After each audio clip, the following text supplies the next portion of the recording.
Hello everyone, I am Chava Peribán. Welcome to Heritage Mezcal, and we are here today with Cesar. Cesar, can you introduce yourself, please? First of all, thank you very much for the invitation, Salvador. It's a pleasure being here. My name is Cesar García, and I'm 58, my goodness, 58-year-old Oaxaqueño. I was born in Oaxaca in 1966, 2nd of July. I am an engineer as a profession, but I'm a mezcal lover in my heart. So I want to get right to the chase because you and I were introduced over the internet. The internet is actually a great place sometimes. It allows people to meet each other. It is. And I remember we had a quick conversation. It was like, I didn't know who you were. You didn't know who I was. Correct. But I think that really quickly I understood that you had a very different mind than the one that I tend to find in the agave spirits world. You said, as you said, you're an engineer by trade. You've been working in a very complicated industry. Correct. For many years. Correct. And you decided to take a very interesting approach about agave spirits. So my first question, and maybe I'm going too fast, but then we'll go back and That's good. But I remember you told me that you are not very satisfied with some of the regulation that currently exists. The methanol, the furfural, the way that it's understood. Correct. To your engineer mind was not necessarily the best, framework. So you decided to make one of your own. Can you tell me a little bit about that? Like, which is your framework? Why did you take this path? And how does that look like? I will try to summarize it very quickly. Through my 30-something years in the automotive industry, I learned everything about standardized processes, right? The more you standardize everything, the more repetitive results you become or you get. When I decided to move away or a little bit away from the automotive industry and went into the mezcal industry, I saw that some of the requirements that were established for the mezcal to be called officially mezcal were way too strict for the type of processes that the product was being produced with. Okay, so let me just understand that really quickly. You saw what was being asked from producers, and you were like, that's too difficult to achieve given the situation in which these traditional products are being made.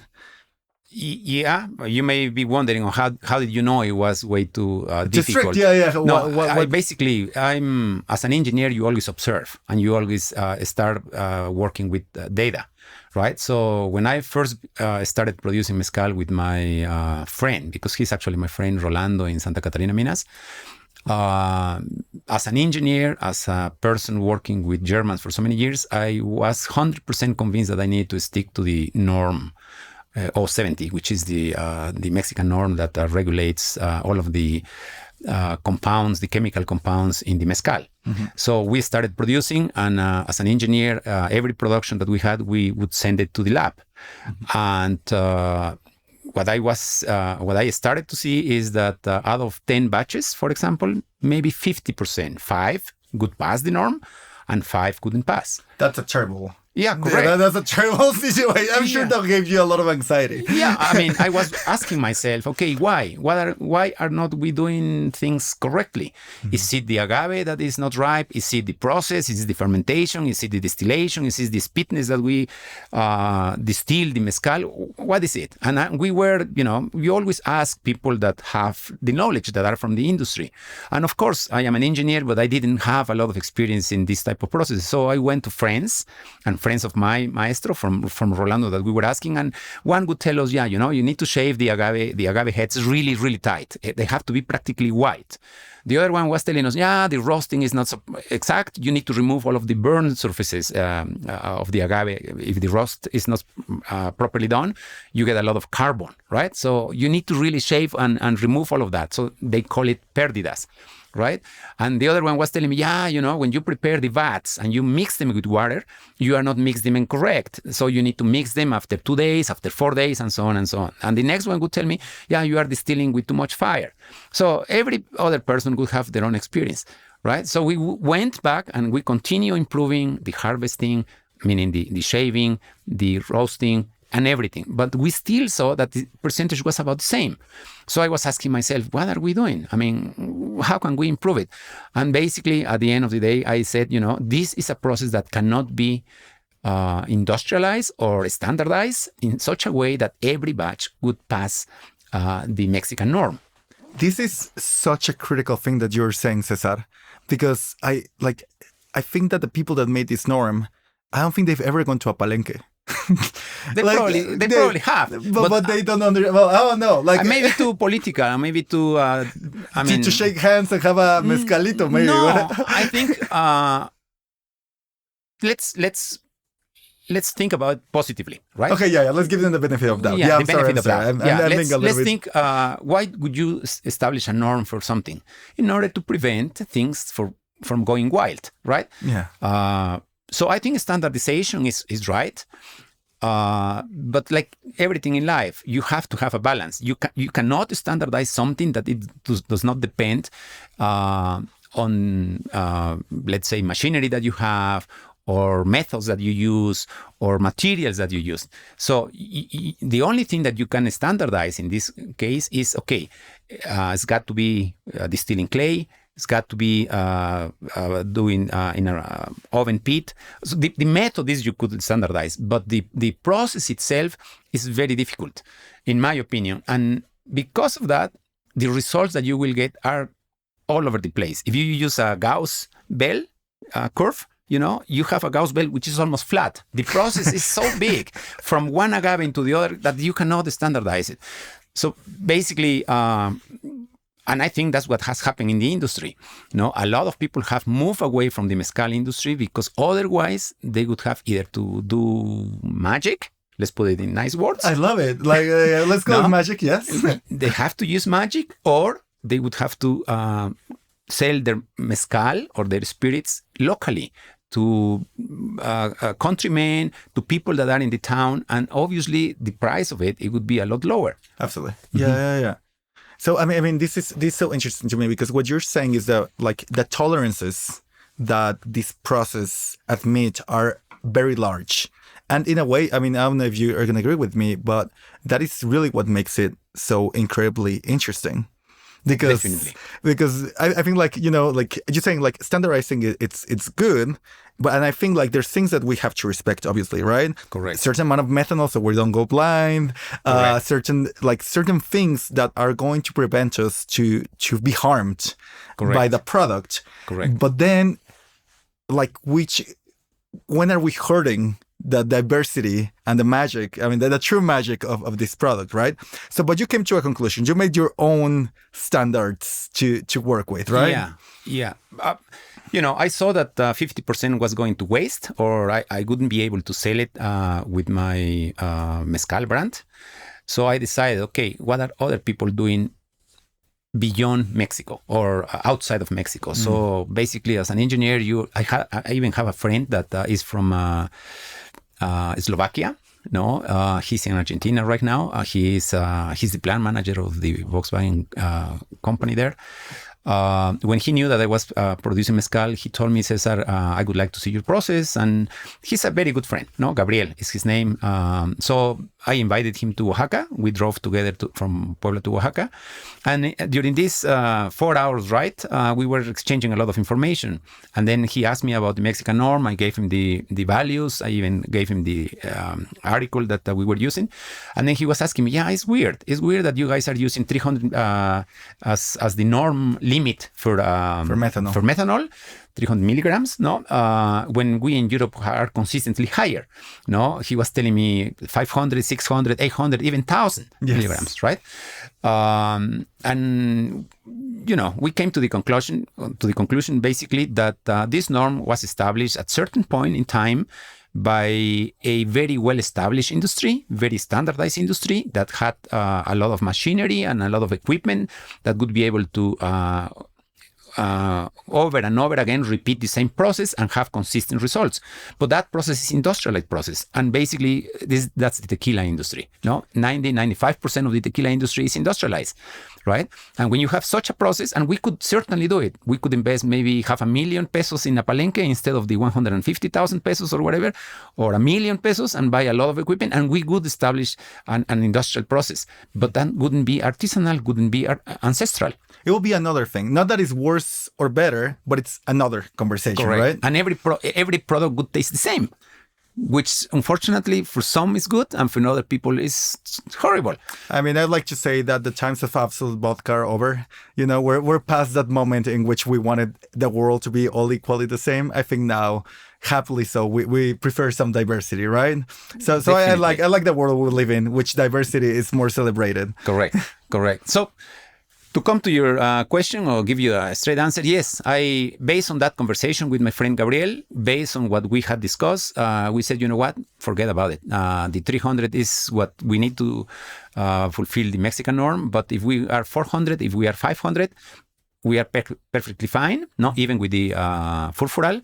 So yes, I came to my own conclusion. I was more or less based on what I was producing, because that's also something I didn't mention. Every batch that I produce, or we produce, we send it to the lab, right? Independently of if it is mezcal or if it is agave spirits, we send it to the lab. So I basically was observing. I told you data is very important. So I was collecting data and I was seeing where my processes were ranging from. And basically methanol, until 300 is mezcal, right? And above 300 and up to 400, no, it's called spirits for me. So I define my own based on experience, based on data, and based on a benchmark that I did with spirits in Europe. I decided my own limits. And you decided your limit was 400. My limit for methanol is 400 to be called agave spirits, because I would say 90% of my batches would fall under that category. That is so interesting. So it's not such a huge, it's not so far off. For a moment, I thought you were going to tell me that a lot of the batches you were doing were closer to the 1,000, but no, it's under 500. So it's actually for something that is so artisanally made, it's landing so far away from the objective. It's so interesting. I'm not sure if this value is, let's say, correct for every producer, for every maestro, because I was telling you before, we were really strict about shaving, about roasting. So after I had controlled the whole process, or we had control and established, okay, this has to be this way, this has to be this way, and we established the method, we were achieving results between, let's say, the highest that I've ever experienced in my life was around 680 methanol. But that for me today, I am not able to sell or bottle that mezcal. Basically, what we do we have to refine it again. We have to distill it again. In order to reach that 400 range. In order to try to reduce it. Sometimes it's not even possible. And when it's not possible, then you have to lower it in alcohol degree and then sell it locally, but not in my brands, but in the community that sometimes they also use it for their own festivities and this. Yeah, absolutely. I've been part of those festivities happily, so. Yeah. But I do have a question here though, because you were taking all this data from the lab reports of the spirits batches that you were making. Correct. Did you ever did a sensorial analysis of how these methanol ranges were affecting the product? Did you ever tried 680 versus 500 versus 400 versus 300? Because I think that's something that I've never seen anybody do, and I will be really interested to see if maybe, I don't know, I'm inventing stuff right now, no? But what if 800 in methanol, it makes actually something very tasty, and it's still very it's still within. I like the European approach. I think there's a group of humans in the world that have been very good at eating risky stuff without killing their populations, having the Europeans. And so if they're agreeing to accept 1,000, I'm happy to play that game. And I'm just curious if we're not losing out of beautiful flavors because we're getting shy on that space. Honestly speaking, the first thing that you do with a mezcal, before you send it to the lab or do anything, you taste it, right? Yes. You taste it. And I'm not sure, maybe up to today, we've produced maybe 100 batches in different palenques, okay? We've produced a lot. I've been into the mezcal production since 2020. right? So it's almost, even though that we don't produce that much, but at least per Palenque, we produce 6 to 8 batches a year, right? So let's call it 100 batches. So every time that you produce a batch, you taste it. And I can tell you, maybe once in my life, once in those 100 batches, I tasted a mezcal that I didn't like. And I didn't like it because, not because it was bitter or because it was greasy or because it wouldn't be sour, but because it was too much smell and too perfume. Like the taste was really like floral, but like sometimes, I don't know how to say it, agua de azar is something like... like the perfume that our grandmothers used to use. Correct. Yeah. So it was really, really flavorful and smelly for me that I didn't like it. But I don't know. It's something that maybe at certain point you would say, okay, let's make all of the ones that didn't pass, 600, 700, 800, and then have a kata. No? I would love maybe to a tasting. It's something that I hadn't thought about it. I have enough of, let's say, between 300 and 450, because some of them, the ones that don't pass for me are between 400 and 500. Those are the ones that but I still have them, right? So sometimes those liters, you just leave them there. That's another experiment that we could do, because some of them, I had put them in glass. And I'm not sure what the aging. I haven't sent a batch after 1 year, after 2 years, after 3 years, the same batch, because that's also would be very interesting. Yeah. So there is a lot of science that is there, and it's just a matter of money. And time and money. Yes, time absolutely. And I think no? that people have to understand that you work in, I think like the 4 people that you work with are super interesting, because you're working in Miahuatlán, Santa Catarina, Minas, Correct. Santa Catarina, Albarradas, Correct. and Atlapulco in Puebla. Correct. So your understanding of mezcal, I think it's really, really fascinating, because you have copper, you have clay, you have different regions. You have Sierra Norte, Valle, correct. Yeah, you have like a Mixteca. really interesting puzzle that you're working with. And I think that also puts you in a really interesting like understanding of how these things change depending on the type of distillation, the type of fermentation. I mean, the like water that is used. The water that is used, whether it is well water or it is a river water or it is any other kind of water, sometimes even lake water, no? Manantial. Yeah. So all of those things are incredibly important for the, let's say, regional profile of the mezcal that you produce. For example, Miahuatlán, it is, no matter where you produce in Miahuatlán, the water is so rich and so flavorful, that every mezcal from Miahuatlán will always be floral, fruital, sweet, wonderful. No? I mean, on that note, you were very generous. You brought some samples. So I'm going to serve. I already tried it. It's so wonderful. This tepestate that you were able to bring us, it was originally a 54. Now it's a little bit lower, but it's wonderful. Thank you very much, Cesar. As you know, tepextate is probably one of the few agaves that hasn't been reproduced. I would say 99% of the tepextate you drink today, everywhere, is wild. This is so delicious. Thank you very much, Cesar. It smells like the heavens. It's probably one of the best mezcales that Onofre produces in Miahuatlán. Onofre, I have a saying, you go in life and you always relate to persons that are really similar to you, right? I am a very picky, very detail-oriented person, and so is Onofre.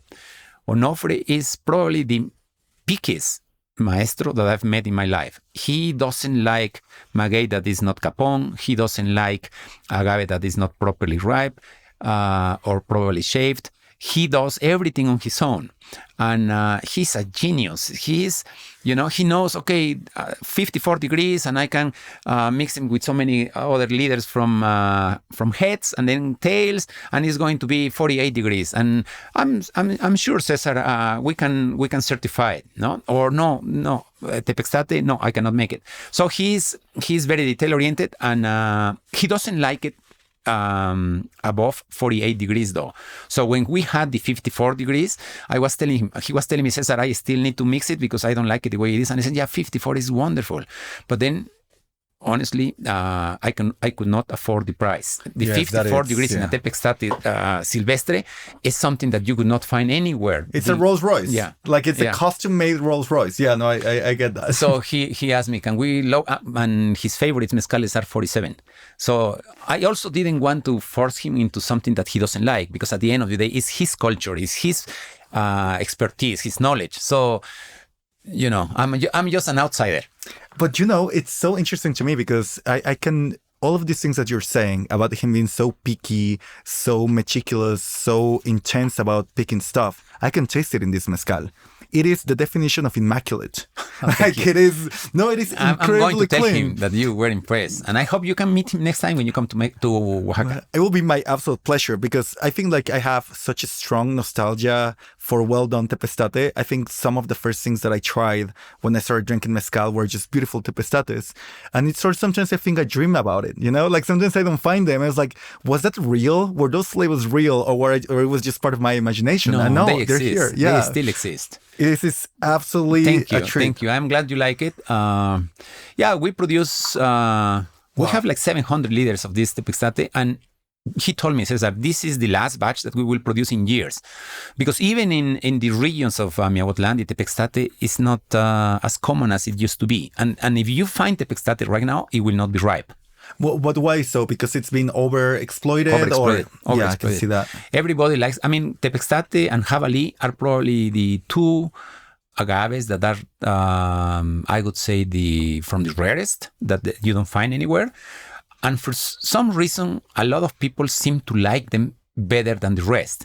Maybe because they are some exotic agaves, maybe because you don't find them anymore, maybe they like the profile, but everybody's asking for agave, tepextate and jabalí, and people are just overexploiting it. Yeah, and at the same time, I think that in a, like the way that I like to think about this, it's like all of this. Again, like I come from a farmer family, and I think like for farmers, it's always very difficult to plan, right? Because you have to plan in so many years in advance. Correct. And if you have this opportunity, you don't know how much is this going to be fashionable, right? Correct. Like these people don't know if people are going to stop caring about tepestate in 1 or 2 years because it was a fashion thing. So they'd rather do that straight away. And that's one thing. But the other thing is most of the maestros live really very humbly. They do not, most of the times they do not have enough resources to pay for the house, for the tuition of their kids in the school, Absolutely. even for the gas. So when they see the opportunity of cashing in, when they see the opportunity, I have 600 liters and I will get the money now, they would go that far to, or if a customer comes there and asks them, I want 500 liters of tepextate, they will do everything to be able to. Yeah, because they don't know, there's no certainty. Like that is something that I don't want to get like very, very intense about this, but I think that this sense of certainty, it's something that mezcaleros don't have at all. And I think that puts them in a really terrible position. 100%. And I think that if they had like if they could know that they have a client that is going to order a certain amount for 5 years, that will give them incredible value. Like it's a sense of stability. I think it's something that we really need in this industry right now. 100%. And this is precisely what I'm 58, I told you in the beginning. You're a young man. I will call you a child if you may. But then you're a baby. Then you're a baby. I'm a newborn. Yeah. No, but at my age, right? If I could be into this business, let's say searching for money and trying to become a millionaire or making this my income for the rest of my life, I could be in the wrong thing. And I don't know what I could have been doing the last 35 years in my life. So at this point, for me, it is more precisely about what you're saying. Bring to those wise men, to those wonderful working persons, certainty in the future. And I've been doing it for 4 years already. And I can tell you, I am risking my marriage, my marriage because my wife is saying, you are putting all of your money that you have for retirement, you are putting into, bringing this certainty to these maestros because I have to keep producing with them. Whether I sell it or I don't, I have to bring certain amount of money monthly to the tables, right? So, and with Ruben, with Rolando, with Nazario, and with Onofre, we are doing this stability, basically. And I am very proud to see that, with this stability, one has already improved their house. The other one is already trying to, even a laptop, we've been, seeing that the kid is already going to school, they need a laptop. So when you see the progress in their lives that brings this commitment between them and other person that is maybe not one of them, but is somebody who came from it and is trying to support them, then you really feel really grateful. I mean, if I can give you an incredible compliment, it's funny because I have heard of you before meeting you, and it was because I work with Maguey Melate, and we bottled a batch from Nazario, which is one of the maestros you work with. Yeah. And sometimes with Maguey Melate, we have a situation where if we work with a producer that is collaborating with another brand, sometimes there's a little bit of tension. Yeah. But that's normal. In your case, though, it was I think you actually brought the batch to Oaxaca, Correct. to the Melate warehouse. Correct. And I remember thinking, like, who is this person? Because that never happens, like it was like such a gesture, such a great gesture. And it was clear to me because, I mean, this is a pet peeve of mine, like sometimes like brands that start working with maestros, it's almost like they own them. And I hate that. Like, there's nothing that I can hate more that is like, I need to protect the maestro from the hands of some abusive buyer or commercial guys, right? I mean, these are men that have survived, men and women that have survived things that are way more difficult that we silly city kids have survived. And for us to treat them like that, I find that completely unfair and just straight out stupid. So the fact, like this gesture that you made of like, yeah, absolutely, like work with them, but I also want to share their work. And I think like if they get the chance to sell more to other people, that's a wonderful thing. So like, I don't know, I just really wanted to mention that. No, thank you. I appreciate, I told you in the beginning, I live my life, or I try to live my life with a principle of generosity, under the believing that the more you give, the more you get, right? It's something paradoxically, but it's happening in my life. And I am in this business with these maestros to make them succeed, to promote, of course, the Mexican culture everywhere. I recognize this romantic idea of believing that all of the maestros are businessmen and are capable of doing everything on their own is not the right one. I think you need middle persons that are generous, that are humble, that are willing to give back to them, and that they bridge the, let's say, the world in within they live and the business world, and they connect them. Because otherwise, there will be a lot of maestros being abused. There will be, I have a lot of experiences of maestros that have give 50 leaders, 80 leaders, 200 leaders of some people that came with the promise, I'm going to sell it and I will send you the money, and they never saw the money back. Appear, No? So, for example, Nazario is right now in Paris, I told you. Nazario won a contest, he did not have enough money to go to Paris. And we were a team and we supported him. We sold like 30 boxes of mezcales poblanos that he was promoting with his bodies, that the other ones that had won the medals, and I was promoting it with my friends. I was selling their mezcales so he would have enough money to go to Paris. That's awesome. And I can give you many stories, but I love that so much because I don't know, I struggle. Like today, this is like sort of a personal story, but today I saw one of the people that have been the most influential in my life. She's an ex-boss of mine called Marcela Chavarria. She's one of the most brilliant minds that I've ever met in what I call expensive, beautiful stuff. Her expertise is, handmade, expensive, beautiful, handmade stuff. That is her absolute expertise. She is a genius. And we were discussing, we're very, we have very similar mindset. And she was saying that some of her friends have become activists. And I was like, this might sound weird, but I think the best activism is sales. Definitely. If help them selling. Sales. Correct. We can make all these crazy ideas, we can get super sophisticated, but in the end, these people are super competent at taking care of their land. They're super competent at making beautiful spirits. They have all the other expertise. We don't even get close to being as smart as they are in that. Yeah. But what they don't have is the sales apparatus, the sales machinery. Correct. It's difficult. My mission no, or the mission of my company is to help them, to support them, to bring a stable income. And at certain point, like Nazario, for example, no, there will be a point where Nazario will be strong enough to stand on his own legs, and he will be able to walk on his own. He will be able to run and to climb any mountain. And at that point, I will probably decide to take another maestro who is in a more developing stage, and let Nazario go and do his own business and become a businessman and etc., and just focus on another person. There will always be people that need help, and that's my mission. Freaking love that. I cannot tell you how much I love that, because it's. I really think that sometimes we also understand that we're not the value proposition. They are what is valuable. We're very replaceable. There's a lot of people like you and I that have our own our skill set. I mean, I like it's to think a lot smaller than theirs. Yeah, so like we're smart kids. I like to think we're smart kids, but there's many people with our minds out in the world. Like I think there's a lot of people that have our competences.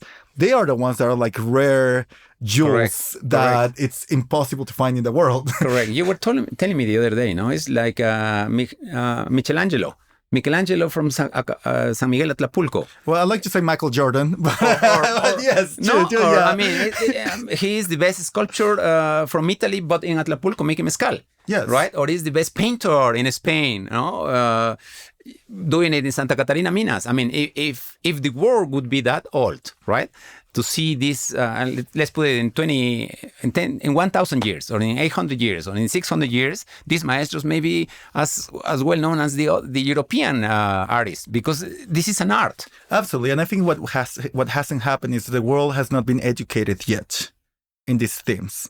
There's not a European authority that is educated in mezcal that has a program in the Sorbonne talking about mezcal. There's no European thesis or American Hopefully thesis. One day they will be. I think that's a dream, no? Let's say in the UNAM. Let's put a program in the UNAM. But there's none. It's crazy. Like if let's say I suddenly have a wheel to go back to academia, where the hell do I go? There is no way. I mean, not an established program, not an established university. No, but that would be something very nice. Maybe Oaxaca would get together with Guerrero, Michoacán, or whatever. No, I mean the other states also, because at the end of the day, it is a common interest of Mexico to develop it.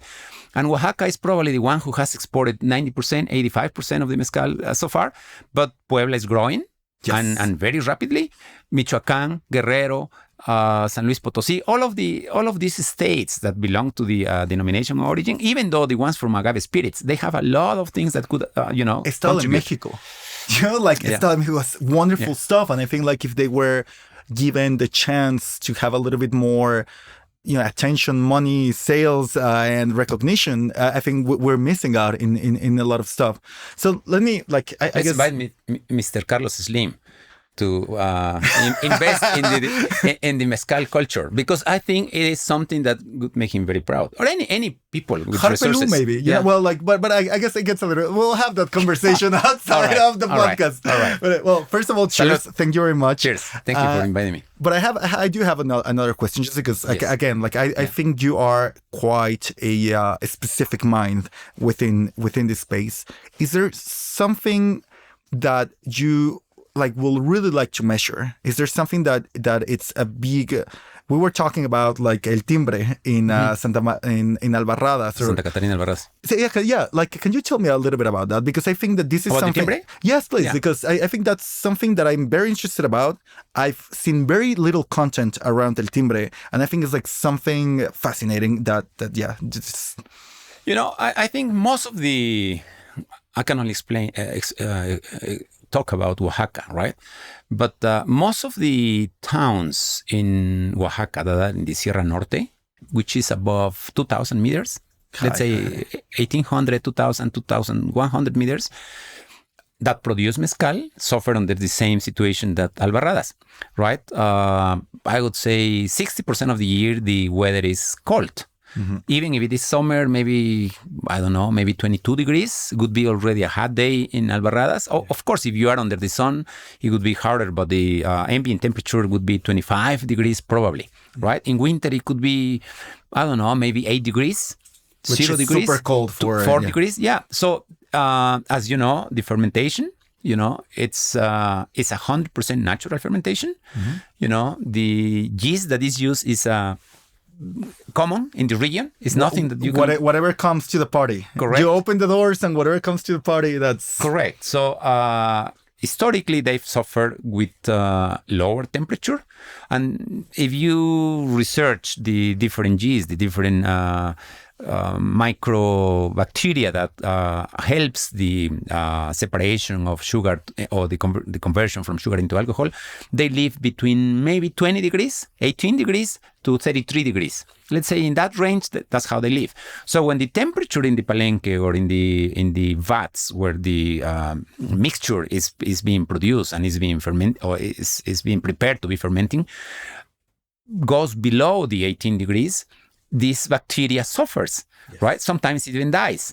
So you usually recognize this because the fermentation time goes from, let's say, 10 days, 12 days, which is normal, into 19 days, 20 days, 21 days. With Ruben, the maestro that works with me in Albarradas, we had, in the beginning, we had some batches that went over 19 days. And, you risk really losing the whole production. Yes, that's right. And if you don't lose it, the alcohol that you get out of this sugar from the agaves is really low. So the yield really goes all the way to the bottom, all the way to the minimum. To the like minimum. It doesn't justify sometimes even the effort. A normal yield, let's say espadín, it's like, I would say 1 liter per 10 kilograms, right? So out of 10,000 kilograms, you get 100 liters. In clay, it's a little less, maybe 90 liters per 1,000 kilograms. So we had productions of maybe 16 liters of 1,000 kilograms, right? So you don't want to lose money. It helps no one, no? And historically, these communities have decided to add something to the fermentation, right? To the vats they have. Some other people in other places, that's what I was naming magic. They use chemicals, no, which we don't want to talk about, right? This is something that at certain point somebody else will discuss. And some people say like magical powders. Okay. Yes. So these people, they realize that this bacteria needs some other way of really having nutrients that they could live on, so they could continue working, separating or converting the sugar into alcohol. Even in low temperatures. Even in low temperatures. Yeah. So they in Albarradas they use timbre. No, timbre is basically the bark of a tree called tepeguaje, which is it is an endemic tree.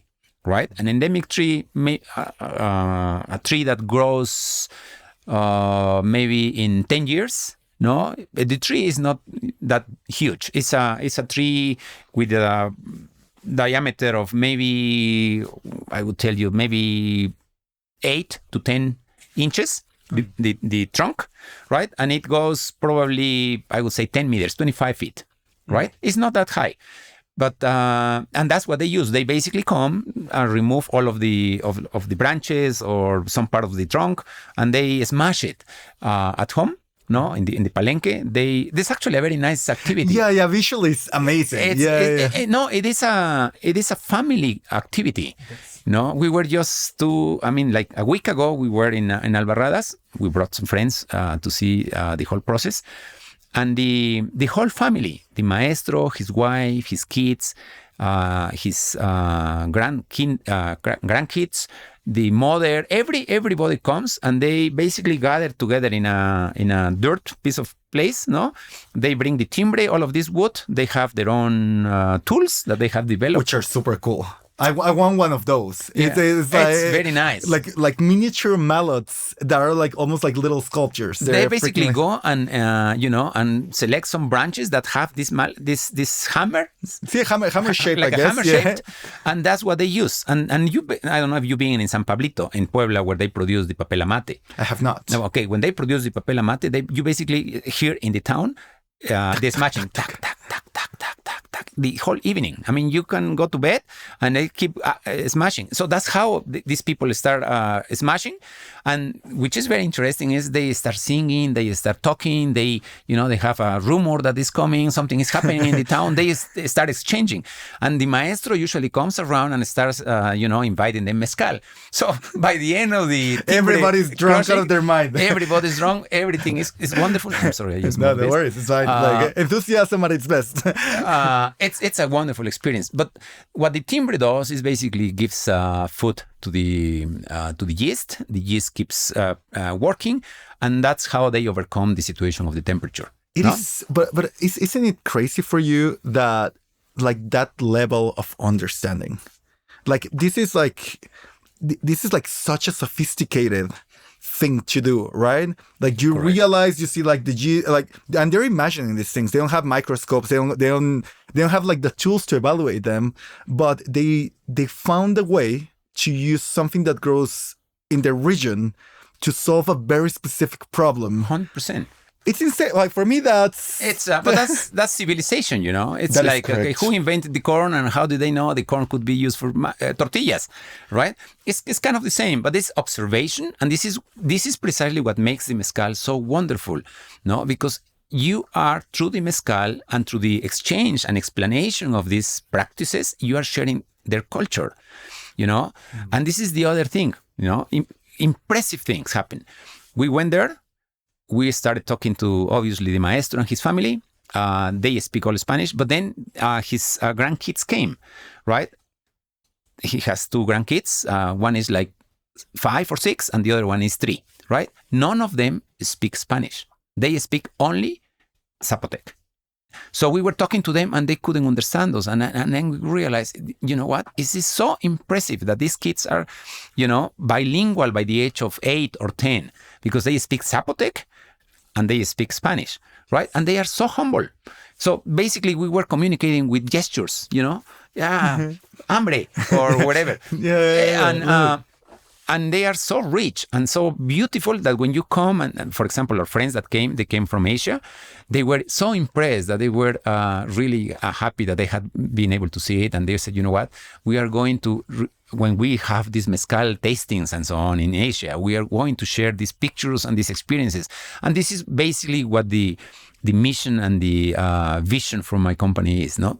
Let's share this experience. And even being here, with me, you asking me all of these questions is wonderful. And it's really my pleasure. And I think we were talking about this. This is we're all a bunch of misfits. We're a bunch of weirdos. And it's always great to find others in this like vast... We are not alone. Yes, I mean, it's nice to feel like we're not alone, right? It's correct. Nice to think that there's others that have the same enthusiasm for this beautiful drink. No, I really appreciate it. I think that I've loved every part of this conversation, and I think I guess my last question is, from the last year, 2024, which was your favorite mezcal expression that you tried? Well, maybe it's one for each maestro, because you cannot betray any, or maybe not your favorite. Which was one that surprised you in a way? It's a tough question. I would tell you, in Albarradas, we process the agave verde. Mm-hmm. No, I'm always really close to the maestros. I'm always asking them, and I go and spend time with them, and I observe, and the little details matter. And when you start digging in a detail, you start learning so much. Absolutely. So at a certain point, we went to see Ruben, and I was suffering with a little bit of anxiety, right? Like many of us do today. I mean, so, we're living in an anxious world, yeah, so I don't blame you. So I was out of probably medical need, or out of this type of situation, I decided to go and spend more time with Ruben. So I said, you know what, I would like to go and see your production, and if you have time, I would like to walk in the mountains and go and see whatever you can show me, from the mountains. So I went and I visited him, and then we were walking in the mountains alone, only him and me. We were walking through the forest, and then at a certain point he stopped and he told me, look, this is a puma, this is a cougar, there is a cougar poo. He saw a piece of poo, basically, from the cougar. Yeah. And then he started explaining me, and there must be some deer here and so on. So we kept walking. First of all, I enjoy walking in the forest. We walked probably like an hour. We were even crawling in some places, climbing the mountains. He said, I want to show you the agave verde. No, I didn't know about the agave verde. I didn't know it was an agave that would grow in those heights. And he took me probably like an hour and a half walking. Sometimes I was even a little scared because he works in his huaraches. He walks like he would be walking in a park. Yes, right? Yes. And I had my boots and everything, and I was sliding. Suffering. So he took me to a very high place, and he showed me this agave verde, which is basically a salmiana. Some people think it's a salmiana. Some other people think it's a mapizaga. Agaves that grow in probably 2,100 meter height. 12, 15, 18 years old. And he said, this agave is my favorite. No, he wanted to show me his favorite agave and his favorite mezcal.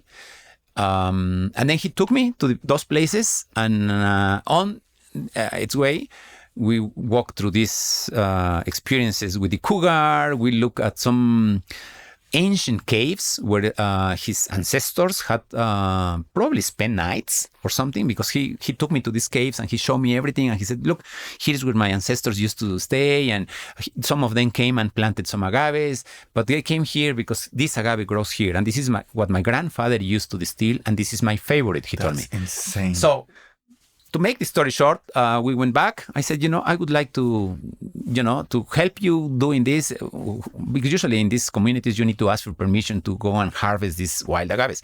So long story short, we were able to get this authorization. He produced the agave verde for me. We enjoyed it in his house. At a certain point, he even invited me for a lunch later, after maybe 2 months, where he had hunted a deer, and he had prepared amarillo de venado. That's lovely. Tortillas handmade, and we really enjoyed it. And it was an outstanding agave, very spicy, very fruital, very low yield, probably maybe 55, 60 liters per 1,000 kilograms. Oof.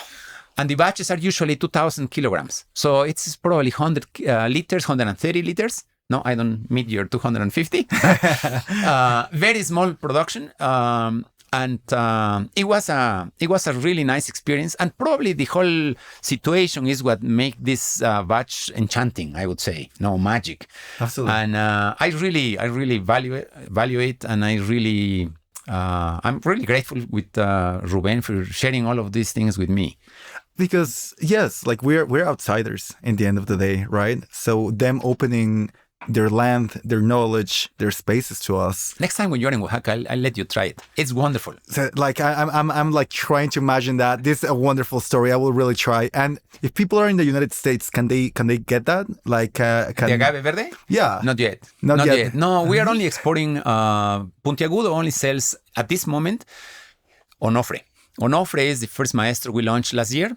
We are aiming to launch Ruben this year, because Ruben really has 90% of his production is wild agave. We are working a lot in reforesting and planting. And we are going to also, hopefully after Ruben, we will be able to launch Rolando from Minas. No, Nazario is the one we are behind, but we cannot do everything at once. So it's... Well, I just can tell you that the Melate Club members, they love the Nazario release. So he already has a little bit of a fan club. I can tell you that much. I love Nazario. Hopefully, when he comes, we are going to produce a batch of cupreata. No, Amazing. We have a cupreata in Atlapulco that he's grown on his brother's plantation, and this is what we are going to produce probably end of March. Trying to use the best weather. So well, this has been an incredibly lovely conversation, Cesar. Thank you very much. Cheers, and thank you for the invitation, and I hope to see you soon. Yes, I'll go to Oaxaca for sure. I'll give you a call. Thank you. Jovenazo. Chao. Salud. Salud. Increíble. Súper buen episodio. Súper chingón. Tengo que tomar un montón de agua acá. Sí, ¿verdad? If you're interested in Cesar's projects in the US, you can find his spirits under the Puntiagudo brand, distributed by Rocksteady Spirits. And if you feel like having a great time in Oaxaca or Puebla, I do recommend you visit any of the producers that he works with. They make some of the best spirits I've tried in a good while. Happy Semana Santa y nos vemos al rato.